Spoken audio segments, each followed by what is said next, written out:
All right, welcome back to the Keeping It Real with KC podcast. I, of course, am your host, KC Phoenix, and we are doing another Conversations with KC episode. And again, like what happened with Wajid when he was on my show, this lighting in this room, for those of you who are watching, you know the deal. So here we are. I have a wonderful guest today who I am looking very forward to having a conversation with, and I will go ahead and let my guest introduce herself. That must be me, right? I'm Starr. I'm an astrologer. I consider myself an empath and a psychic. So I do a little of everything and I put them all together. And I've been doing this for 30 years. And during my career, I've had my own TV, my own radio show, syndicated column, acted as an entertainer and just a keynote speaker. And I've had 1,000 businesses in between, but always astrology, and all this becomes a part of my life. And so I feel like it's not what I do, it's kind of who I am. Okay, and let me ask you this. When did you know that you were able, like that intuition was, like I tell people, everyone has intuition because everyone comes from source, which is the light. So it's in everyone. It's just a thing of some people's intuition is stronger than others. When did you notice that you had a strong intuition where you picked up on certain things that others could not pick up on? Okay, well, I was about 11 or 12 years old, but I didn't call it that. I didn't know what it was. Okay. But I remember I was over a friend's house and I noticed the way her mother treated her, and I thought she wasn't fair with her and wasn't giving. Now, 11, 12-year-old kid wouldn't notice that, but I did. And I've always been really sensitive since then to people's reactions. I think, actually, you know something? People tell you all about them, and if you're listening, you'll find out. You can almost become a psychic on the fact if you just listen and watch. And I think so many times, as I notice with people, they really don't pay attention to what you're saying and they don't really care all the time. But I listen to everything. Everything is very viable to me. I mean, I will know what kind of a person, like I'm looking at your eyes, your what kind of you are, and I see sort of kindness, or I see not kindness. So I'm kidding, I'm teasing with you. I'm very, I'm just very, it's just not intuition. It's that people let you know. I mean, really just a quick example. I have a next door neighbor who is a very good friend of mine, but she does not have an emotional bone in her body. So I know that I don't discuss certain things with her because she really doesn't want to hear about them. And yet she's a wonderful friend and does everything for me and very good.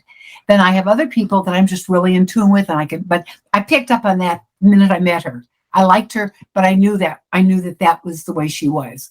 It didn't take, and most people don't even think those thoughts. They don't care. Okay, but I have those thoughts a lot when I meet people. And also, go ahead. I don't want to. Yeah. No. It's totally fine. It's one of those things. I forgot what the time frame is where when someone meets someone, they always say a person knows within, I think it's like 15 or 30 seconds, whether they're going to like someone or not. And I think intuition. And sometimes we're wrong. Once in a while, we're wrong. I just know there's a friend of mine told me, he said, some people can do and say absolutely anything or everything, and you don't like them. And sometimes people can do absolutely anything and everything, and you do like them. It's not so much what they say. It's like, I met someone, we were looking at some apartments yesterday because new ones are coming in our neighborhood. I met this woman, I liked her from across the room. Mm-hmm.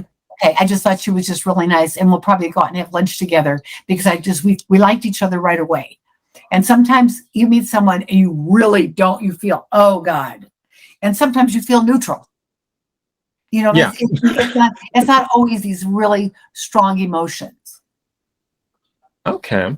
All right. Well, can you tell me some of the things that... Wait, hold on a moment. Get off there. My cat is scratching the chair. I'm sorry.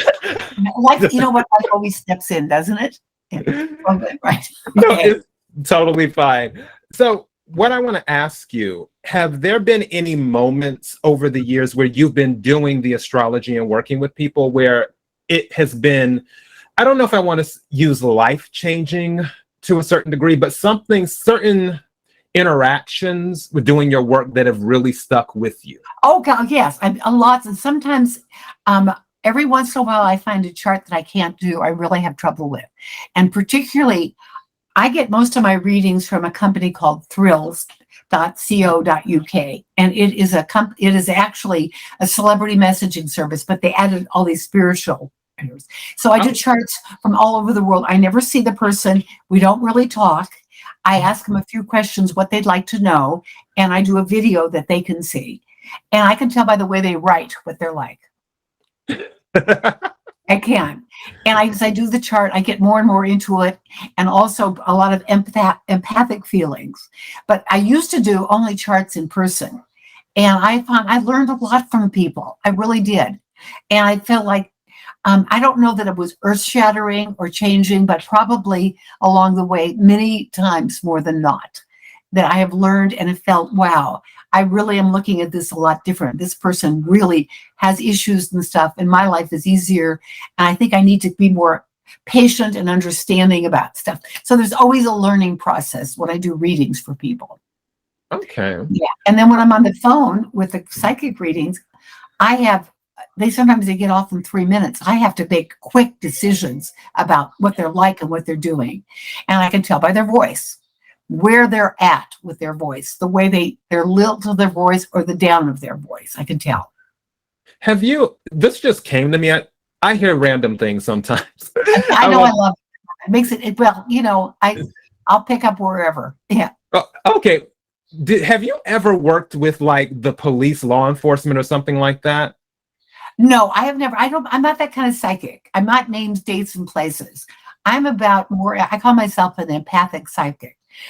If I see you, I feel you, and I know what's going to happen. If you have a relationship or if you got a career, I can tell you where you're going with it. I just kind of know that. But as far as I was going to say with profiling, but you've never, because it's similar to profiling. And yeah. I would think that if someone, let's say the law enforcement is looking for somebody, they have to profile them is what they have to do. And I was like, she would be really probably good at that. Heaven for I've never thought about that, but if I know your birthday and I look at your picture and I know what you've done, I kind of know where you're going. I do that. When is your birthday, by the way? Oh, 6/26/79. Okay, so you're a Cancer person. Yeah. That's what you wrote me that. I remember you did write me that. Yeah, that. Mm-hmm. Okay. Yeah, and 29. So you were born the first 10 days of the sign. So you have very strong Cancer. Yeah, I am. My rising is still in debate. I spoke with another empath, and she's like, well, you can sort of claim whatever you feel. Oh, you don't know your birth time? Yeah, well, the birth time now this is the kicker. Back a long time ago, some of my longtime listeners already know the story. Back a long time ago, one of my close friends at the time, he's heavily into astrology. Him and I were having a conversation. And he's like, I don't know why, but I feel your rising sign is Aries. And I was like, you do? He's like, yeah, because he said you can be really blunt at times. And Cancers aren't always blunt like that. He's like, this gives me Aries vibes. So we found a book. I forgot what the book was. And I gave him my time of birth. And we looked it up in the book together. And sure enough, I was right on the cusp of Aries in that book. However, if you go to a website and put in the time I was born and everything else, it says that my rising sign is Aquarius. Wow. Well, this is why. Okay. There are probably 30 different ways to do an astrology reading, and they're all going to be different. So I've used the same whole house, whole sign, and I do tropical. So that's what I come up with. So I think that, like, what time were you born? 11:45 p.m. Okay. Of course, it's hard to tell. I don't know. I'd have to work it out. But if you ever do your chart again, try all the different systems, and you'll come up with different answers. So, like I said, you can pick whatever you want. And yet, do you know your moon sign offhand? The one that told me my rising was Aquarius said my moon was Leo. Okay, and the other one, you don't know. My Venus is, hold on. My Mars is Gemini. And also I think my Venus is Gemini as well. So, And yeah. I'm trying to think. But I think your moon sign would be Leo. You said Leo. Mm-hmm. Yeah. I can see that with the Cancer. I can see that a lot with you, the way you talk and the way you act. But again, no, it is crazy, right? Yeah. No, but it's hard. You have to do several charts. It's, if I worked one up, I would come up with an answer. And people have said to me, that's not my rising sign. Well, I said, unfortunately, I did your chart for you, and this is the way I do it. And this is what I feel you're rising. I have to, because I can't just change what I'm going to do, because I've been doing this for 30 years the very same way, and it really works well. So either way of Taurus, or Tauruses are probably a rising sign, a little more stable, a little more thoughtful, a little quieter, a little bit more organized, planning ahead. And the Aries person is going to jump and go and do and change. And that's the big thing. And this is the way people see you and not the way you really are. Rising sign has nothing to do with your core, your personality. It's the way people view you. And that's often how you feel about yourself, but it still may not be totally who you are. It's complicated. And people who tell me that they're interested in astrology and study it, I sort of laugh, because you've got to do hundreds of charts before you really even know what it's about. It's all together. It's not just this. That's why when you get it online, you get your little thing and it says da da da da da. That is really meaningless, because you're going to either be elated or depressed, and has nothing to do with who you are. So always get a real astrologer to do your reading. It can be me, of course. Well, that's good to know as well. So also, when you're saying that you pick up on things, do you hear stuff as well? Like someone says something. I'll give you an example. My mother, and my longtime listeners, they know about this. So for those who are listening, like, oh God, here we go with the violin story again. But I was having a conversation with my mother, and she was talking about my nephew. And she was like, oh, guess what instrument he learned how to play, or he's deciding to play. And then something said to me, the violin. So I repeated to my mother what I heard. And then my mother paused for a second. She's like, how did you know that? Type of thing. Do you ever hear stuff like that? First of all, we all are psychic. Everybody is psychic to a degree. We all have it developed or whatever. Here's the thing. I got a flash, but speaking about that, I have a good friend who's an actor. And she's been doing okay. I mean, she gets bookings here and there, but her goal was just really to have a series. So I said, you'll have one in 2 weeks. And she texted me and she got one. And it wasn't expected. I mean, it was just a wonderful thing. And I also, my chiropractor, who I just went to one time, had a really bad relationship and it ended. And I said, well, I feel within the next month you'll meet somebody new. And he did call me and tell me that he met somebody. So I do get these feelings. I once told a gal she was going to have her baby. It was going to happen on April 5th. And she was going to have the baby. It was 5 pounds and 4 ounces. And it was. I don't know where that came from. Okay. And wow. I wanted to get to horse races one day really fast. They had a book down in Mexico. And I said, I want to go in there. I played the 5th race, $5, to show, win, place, and show. And it came up exactly like I said. And I don't know why it just happened. I just feel sometimes I don't like the word coincidence, but I just feel I can tell when things are going to happen to people, and I don't know where it comes from. I just say it. It just comes out. So I trust myself when I blurt things out sometimes that they're going to happen. That's what another psychic told me that I interviewed. Her name is Corby. And Corby said, because we were having that conversation because she does tarot readings and things like that too. And she said, no matter how crazy it may sound, she's like, if you're saying something's on a rutabaga truck, she's like, just let it out instead of holding it back, because it may not make sense to you, but it may make sense to the person who hears it. So I was like, oh, okay. Because that's why certain things that I hear or that I say when I'm doing like my general readings and stuff like that, I'm just like, okay, why did I hear this? We're tuned in. I think we're just tuned in to the universe and the world around us. Okay. I think it's really simple. I know so many people and I like them, but they're just not tuned into anything. They would say and do things that I would never relate to at all. And they think of life as just black and white. They're going to go here, do this happens, that happens. But I just know all this other stuff that keeps coming into my mind. And sometimes I don't like it. I mean, I mostly do. And I feel like sometimes I think to myself, I'm really too judgmental, but then I'm rarely wrong about somebody. I mean, I'll tell my husband about they're this way, and that way, and it'll prove to be right, and I can be sitting at a poker table. I love poker, my secret passion here. I can tell by the way people bet, the way they talk, how they are. I just know. But unfortunately, I haven't been able to put that to money use yet. Working on that one, yes. Oh. Yeah, because I can't sit down at a table. I'm maybe too insecure, but you really need to pay attention. And not necessarily this word poker face means nothing, because I make all kinds of faces. You wouldn't know what's going on. But you can tell there's something in their body, and I have to pay more attention to it. When there's something really exciting in their hand, they get quieter, actually. And they just they're not sure. They're they're scanning the cards more. They're looking around, whether someone has a bad hand, they get rid of it. Or they're thinking about it and they try to bet slowly. They try to cover up what's really going on. So if I pay attention, I will know what people are doing, but it takes a lot of concentration. That is not easy. Okay.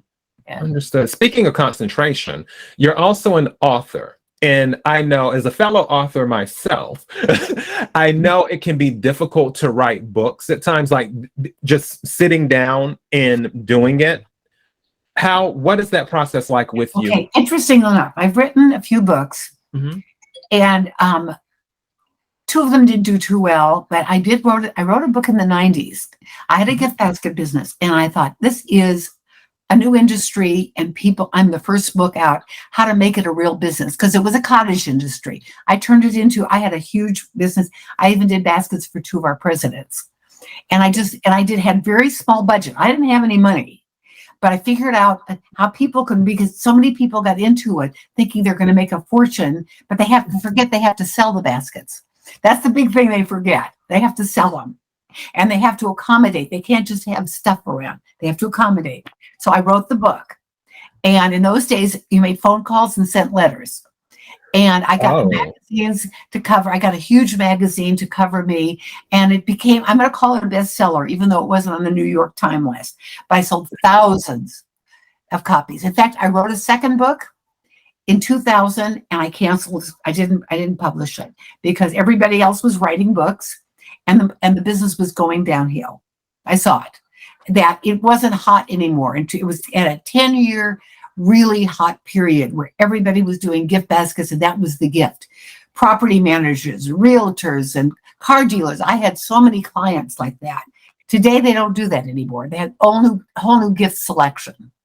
So I knew not to publish the book, but I knew to take advantage of my book, and it did so well. It got me a lot of speaking engagements. I had book signings. I mean, I was just really a successful author. And so today there's a problem with writing books. Everybody's writing books. Okay. And on Amazon, you can do it for free.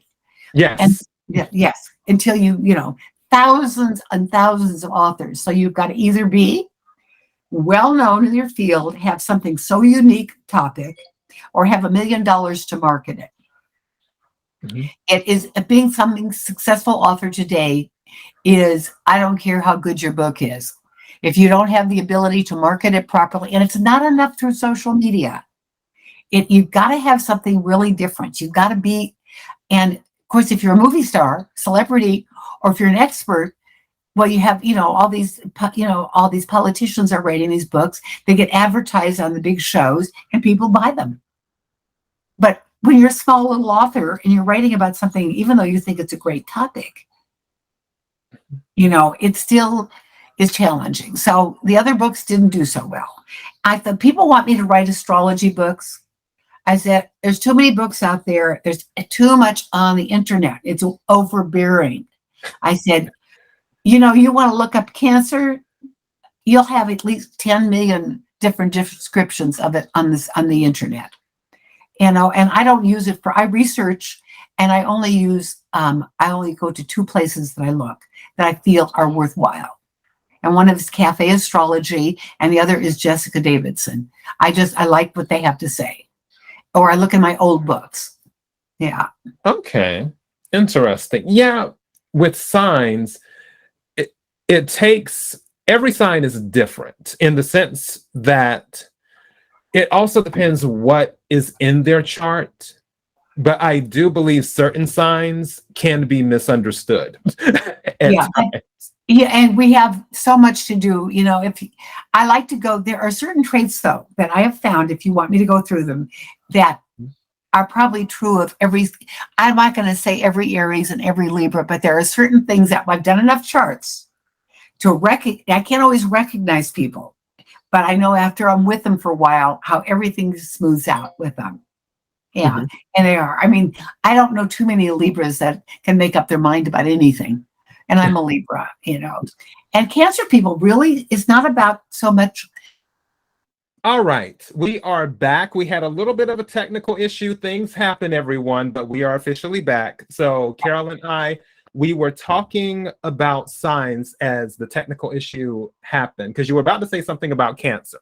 And I was like, oh, well. Like that. Yes. No, actually, Cancer people are very successful in business. They are the most successful sign on the zodiac. People don't know that. You stick with it. It doesn't work out. You make it happen. You make the changes, and you don't give up.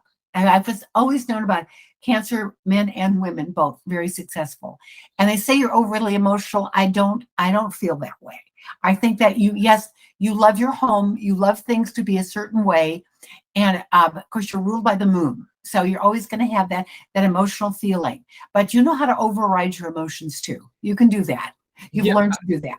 And if you have an Aries rising, you really know how to override the emotions, put them in a little box and deal with them later.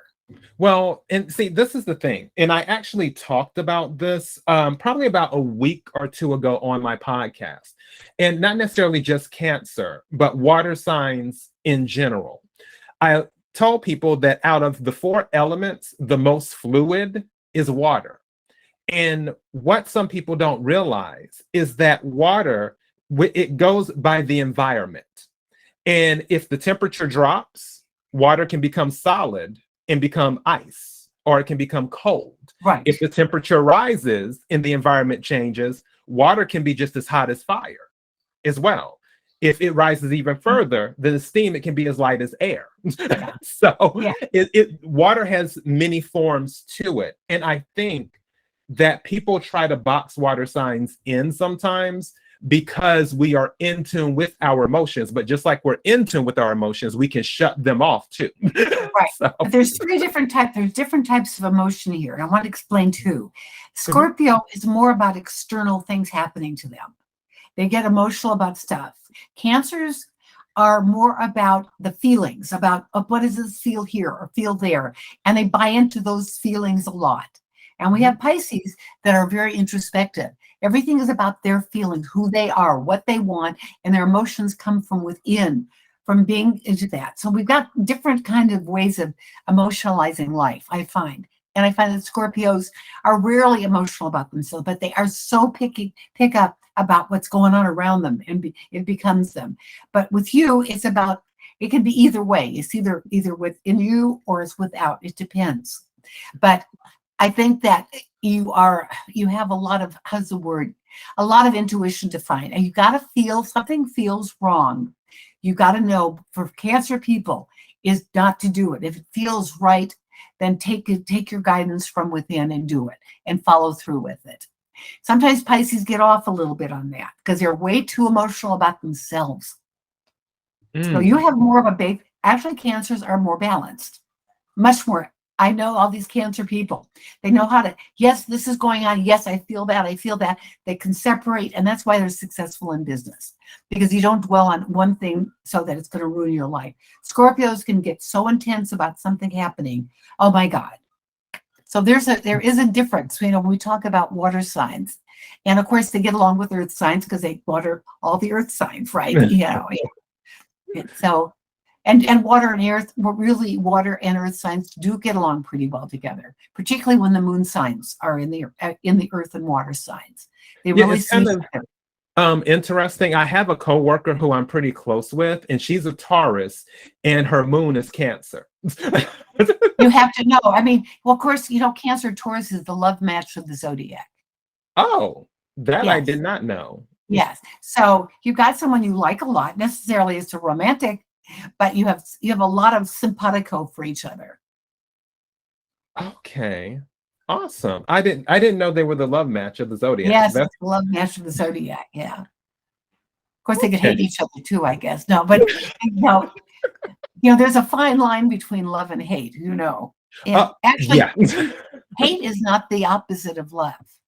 Indifference is the opposite of love. Really, think about it. Hate sometimes is someone really loves passionately and they claim they hate. They don't really hate. It's really dislike, and indifference is the opposite of love. Right, because if you hate someone, that means there's still some type of connection there. But Yes, if you are indifferent, it's just like exactly. So it's not a love. It's not, when I say love-hate relationship, it's really love-indifference relationship.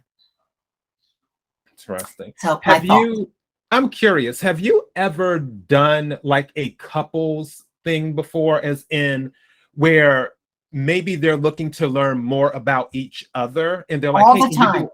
Really? I get requests for them all the time to do compatibility readings all the time. And I line up their sun, moon, rising, and the planets cut across, and I crosswise them and see how they work together. I can't determine whether you're going to fall in love. I can determine, though, what you've got strong on your chart and what might be some challenges. Yeah. So I've done that for years. Yeah. Okay. Interesting. Now, when you're dealing with astrology, do you deal mostly with Western astrology, or do you deal with Eastern astrology as well? Well, I just use tropical, and I use the whole house, and I don't do Vedic. Vedic is more, I would say, has got a whole different philosophy. Is it Vedic, because they use the planets more, they use the sun and moon. So if you have a Vedic chart done, it's totally different than if you have like a tropical or a sidereal. And I mean, we say Eastern, I think of just Eastern philosophy, and it's a whole different world. I'm really kind of, like I say, stuck. I kind of do it the same way every time because I know I'm going to get enough information to use my other talents, I guess you could say, of empathic feelings and stuff. I'm not so concerned with the written astrology. It's a guide for me, Okay. and they don't, and I mean, people will tell me, oh, I got this on my chart. My life is ruined. I thought, and it's, or that I'm supposed to like Scorpios and I don't like them. I thought, I do live videos on TikTok. I'm considered an influence on there as my claim to fame. And this 99% of the questions are, I'm a Scorpio, how do we get along with the Gemini? Or I'm a Taurus. They all want to know the compatibility of the sun signs. That's mostly all they care about. And they believe that to them is the barometer for their relationship.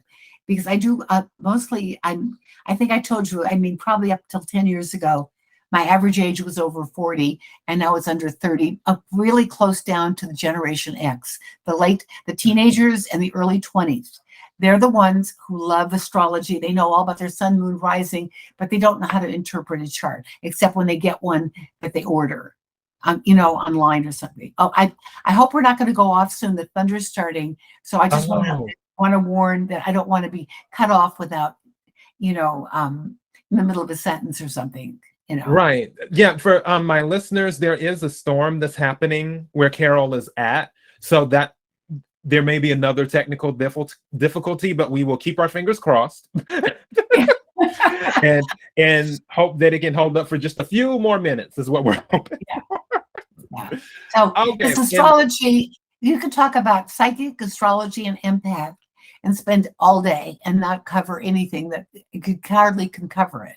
There's so much information in so much, but I believe we all have this extra sense, and we just a matter of using it and and I think astrology is popular today is that these younger people are really suffering a lot. They're worried, they're depressed, they're concerned about their future, they're concerned about relationships, they're about going to school, what's going to happen, much more than ever before in history.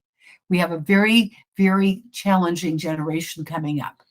So when they have their chart done, hopefully they feel more confident afterwards and comfortable to go ahead with their plans. And I've done that. I have helped people do that. Okay. Well, that's definitely good. I know with Eastern for Chinese astrology, I found out that I'm a double Cancer because my sun sign is Cancer, but also my Chinese sign is the goat, which is the counterpart to Cancer. Okay. So, yeah. Okay, so yeah, it's really interesting. Let's see if I can remember this. I'll start with Cancer. So the goat in Chinese astrology's counterpart is Cancer. Trying to think. Oh my gosh, I forgot what Leo is. I know what Virgo is. Virgo is the rooster in Chinese astrology. Libra is the dog in Chinese astrology. Sagittarius is the rat. Yeah, I haven't studied that very much. I haven't. Yeah. Yeah, it's Leo is the monkey, is what Leo is. Capricorn is the ox. Aquarius is the tiger. Pisces is the rabbit. Aries is the dragon. Boy, you really know your animals here. Yeah. Taurus is the snake. And Gemini is the horse in Chinese astrology. So yeah, is what that is. So I just thought it was interesting where, okay, well, I'm a sun Cancer and my Chinese sign is also the goat, which is Cancer. So it's like a lot of emotions going on. And my mother's a goat too, but she's a Scorpio though. Yeah. Of course, and then the goat is the symbol of Capricorn in our astrology. Yeah. Right. That is right. Yeah. And then for us, for Cancers, it's the crab, because I guess we like to hold on to things and we have a hard shell, but we're mushy on the inside. Yes. So, No, or you like to just have a shell around you of protection. yeah, at times, because sometimes people take our kindness for weakness or attempt to take our kindness for weakness. So it's just kind of like you have to protect yourself. Right. But once they get past it, it's all hugs and love and everything else. Is what it is. I'll give you a hug. So where are you, by the way? Where are you? Oh, I'm in Dallas, Texas. Oh, you're in Dallas. Yeah. Okay, I used to go to Dallas all the time for market, for when I would buy all my stuff for my gift basket business once a year. I loved it because it was a one-time, people wanted my business. I didn't have to go after business. Well, that's a good thing, where it's people are pursuing you for business versus you having to go out and scout and find. Yes, I had one day a year where I got that treat. Yeah. Because I would go there and buy, and of course they loved me because I had a good business. I would buy 20, 30 cases of something. So, and if the gourmet food section is very small, maybe it's gotten bigger. It depends the gift basket business, everybody went there to buy their stuff. Yeah. So anyway, those were fun days. We lived in Houston. Okay, my brother lived in Houston for a little while. He liked it, but then he ended up moving. He stayed in Amsterdam for a little while as well, so he enjoyed it there. And then he came back to the States. I've lived in North Carolina, South Carolina, Florida, California, and then of course Texas. You like Texas? You like being there? It's very relaxing. It's not go, go, go. It can be if you choose to run in those circles. But for me, I'm not big on that unless I absolutely have to do it. So this is kind of my vibe for now, even though I would be open to living overseas for a little while too. So like maybe splitting my time between the US and another country. Always take your business over there. Yeah. Yeah. It's just the point of doing the balancing act, because when you're dealing with taxes and everything else. Okay, yes, you got all the other, today everything is complicated today. You know that. Yeah, things have changed. we won't, that's another discussion, right? Yeah. Yeah. Awesome. Well, I tell you what, thank you for hanging in there with me. I sincerely appreciate it. Is there anything that you want to tell the listeners, like your website, where to buy your books, anything? The only thing is, if I know that you post this on some of the social media, is that correct? Yes, I do. if you could list some of my links, like I sent you on the original with the Thrills and Everclear. Those are my two big ones. Okay. And that people can reach me for psychic calls or astrology reading, I would really appreciate that. Because my goal is honestly, hey, listen, we all have to pay our bills, but I really like helping people. I feel like afterwards, when I get a good review and someone I help them, it makes me feel good all day. So if we can help just a few people in this world, that's a lot. Okay, and that's Thrills and Everclear. Yeah, you'll see them on if you need it, email me, or I'll email you the links on there so you'll have them. How's that? Okay, and also I'm guessing they should be on your page, but totally fine as well. I'll make sure that everyone has the links in order to reach you, because I'm looking at them here. So yeah, for those you have them. Okay, you have them. Yeah, for those who are listening, it is Thrills with a Z, Thrills with a Z, .co.uk/talent/Carol.Starr, and that's 2 R's. So Carol.Starr with 2 R's. So definitely check that out. I will put Carol's contact information in the details section of this podcast episode. As I always say, KIRWKC.com, main podcasting platform. This podcast is carried on Apple, Spotify, Google, iHeartRadio, Pandora, Overcast, Bullhorn, Amazon Music, Audible, and several other podcasting platforms. Wow. Please feel free to listen to this podcast on whatever platform is most convenient for you. KIRWKC on most of the social media platforms. Until next time, be blessed.